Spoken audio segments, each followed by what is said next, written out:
Sigo aquí con el exsecretario de Economía, Ildefonso Guajardo. De nuevo, muchas gracias. Gracias a ti, Carlos. Anoche cerré con algo que me enteré, pues yo no sé si no la vi venir, pero me sorprendió mucho que Ecuador le quiera imponer aranceles a México, porque de no ser harina de pescado, no sé qué le compremos a Ecuador. Bueno, es que lo que estás viendo es también la reproducción del personaje, ¿no? Ahora te están saliendo trompitos por todos lados, ¿no? Pues evidentemente Ecuador siente que México lo maltrata en los temas de comercio exterior. Pero bueno, o sea, creo que es una muy mal enfoque del presidente de Ecuador empezar por ahí, ¿no? Acuérdate que tuvimos ya desgastes diplomáticos muy serios con el Ecuador por andar protegiendo delincuentes. Entonces, no me extraña, el perfil se está multiplicando. Y se está multiplicando no por los personajes, está multiplicando por cómo le hemos fallado a los electores en todo el mundo en un sistema democrático que si bien preserva la democracia, pero no da resultados a las clases medias. Un sistema que ha permitido laxitudes en pagos extraordinarios a los CEOs y a los presidentes de empresas y ha dejado muy descuidadas a las clases medias. Entonces, hay un resentimiento en el mundo por la falta de resultados. Entonces, tienes que pensar en una nueva arquitectura del modelo de gobernanza para poder reconducir y evitar estos populismos que nos están saliendo en todas partes, ¿no? Pero parecen ser más efectivos esos populismos, en este caso para las clases medias, que lo que fueron las democracias liberales. Es una ilusión que se genera. Por ejemplo, toma el caso mexicano, ¿no? No hay, sin duda, al presidente López Obrador le resultó bien su estrategia de multiplicar las transferencias y los subsidios en efectivo. ¿Pero a cambio de qué? A cambio de empeorar la calidad de tus servicios médicos, de empeorar la calidad de la educación, de empeorar la supervisión sobre los recursos naturales.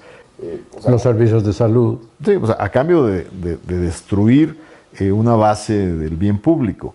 Y entonces la gente ahora con ese dinerito que le da mucha ilusión, ahora tiene que comprar sus medicinas que antes le daba el IMSS, ahora tiene que resolver problemas, inclusive comprar educación privada, ¿no? Ya ves la proliferación de escuelas por todos lados, porque ha decaído la calidad en ciertos lugares de la educación pública. Entonces, estos cuates generan ilusiones, ¿no?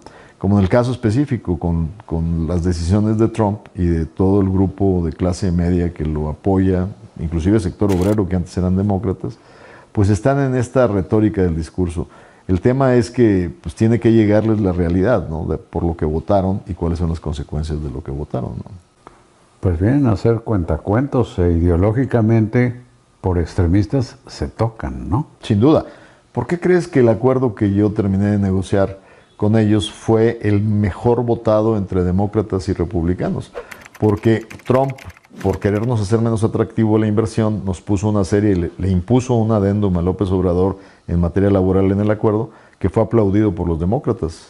O sea, fue la primera vez en la historia que un acuerdo comercial tuvo el apoyo de ambos lados, porque los extremos se tocan. Los extremos se tocan y en este caso yo no sé hasta qué punto la situación atrapa a la presidenta Claudia Sheinbaum en un brete de carácter institucional y constitucional con lo que ha sido una especie de guerra interna a consecuencia de la reforma López Obradorista al Poder Judicial.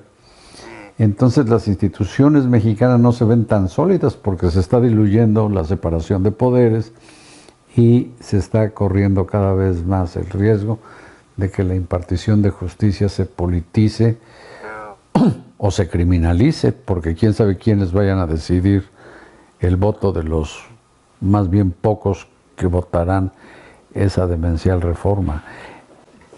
Lamentablemente, fíjate que hay mucha gente que tiene la esperanza de que por presión de Estados Unidos podamos corregir rumbo. Yo soy muy pesimista en esa idea.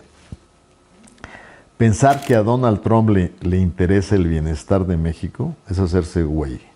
Lo que hay que pensar es que a él le interesan sus medallitas de victorias, como ahora va a presumir que obligó al gobierno de México a mandar 10,000 miembros de la Guardia Nacional a cuidar que no pase fentanilo, que no pasen migrantes.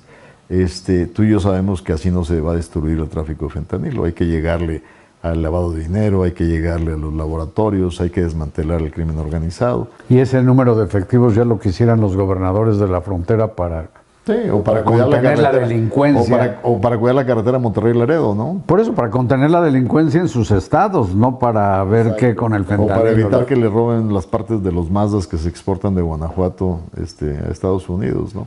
Entonces, esa es la otra triste realidad, de que no le apostemos a que una presión de Washington nos salve de las malas decisiones que se han tomado en México.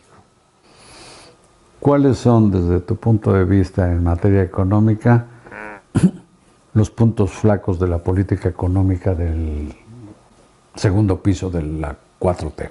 Pues yo diría que lamentablemente hereda y mantiene, desgraciadamente, temas que son ridículos. O sea, perder miles de millones de pesos en una compañía aérea que desde que yo fui diputado se los dije. Mexicana de Aviación. Mexicana de Aviación. O sea, es ridículo que el gobierno se ponga a manejar líneas aéreas cuando ya la experiencia nos ha dicho que es un fracaso.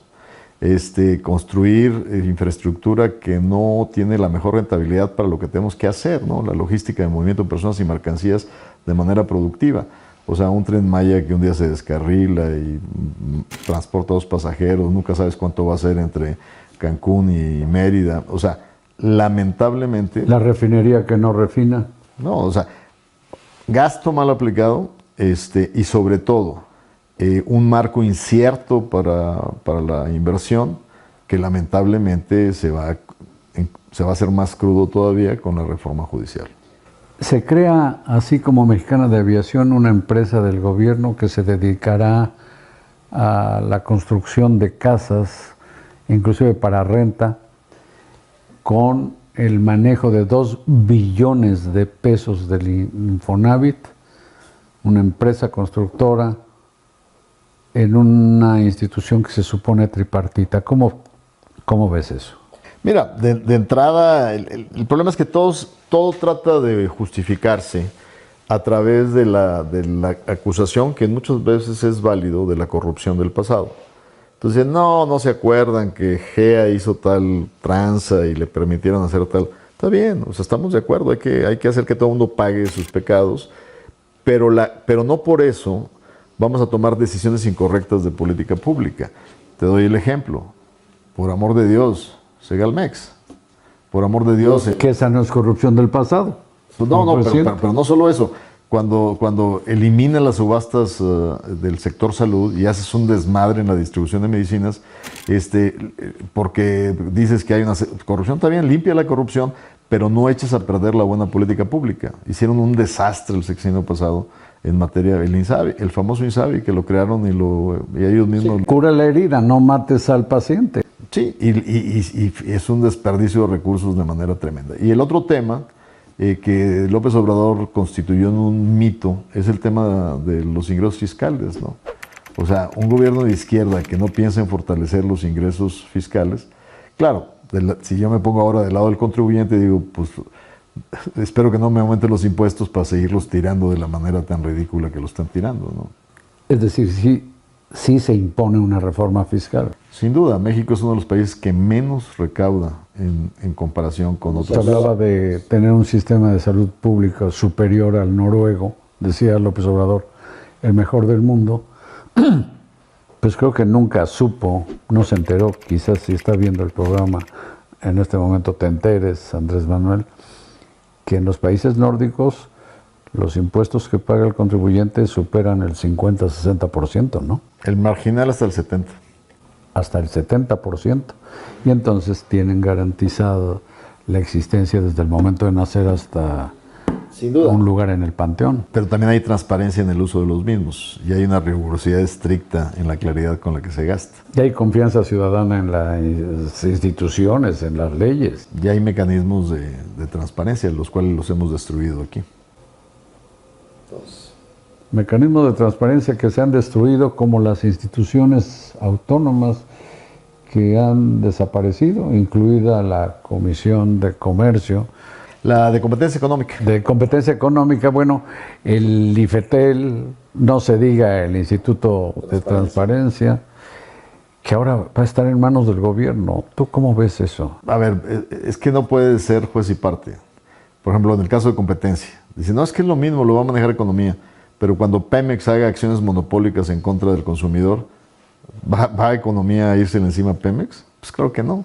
Pues era el enojo de Andrés Manuel, que varias veces la Comisión de Competencia le dio manazos a Pemex por conductas monopólicas y por conductas contra el consumidor. Y eso le enfurecía, por eso se la pasó a fusilamiento, ¿no?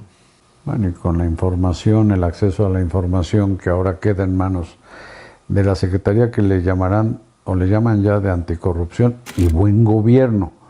Pues ni modo que de mal gobierno, pero va a manejar todo lo que tiene que ver con las solicitudes de información, excepto la que requieras de sindicatos, de partidos políticos y de gobiernos locales, etcétera, que manejaba muy bien el INAI. Sí. Además, pues tienes un árbitro autónomo que te obligue a cumplir con esas. Si es de ti, si es tuyo ese órgano, pues nunca va a presionar a su jefe, ¿no? Es la voz de Ildefonso Guajardo, una de las personas más inteligentes que conozco, que han estado en el servicio público y a quien respeto y aprecio tanto. Muchas gracias. Gracias, Carlos. Ildefonso, muchas gracias a ustedes. Y aguas cuando los hagan aceptar condiciones bajo presión. Buenas noches.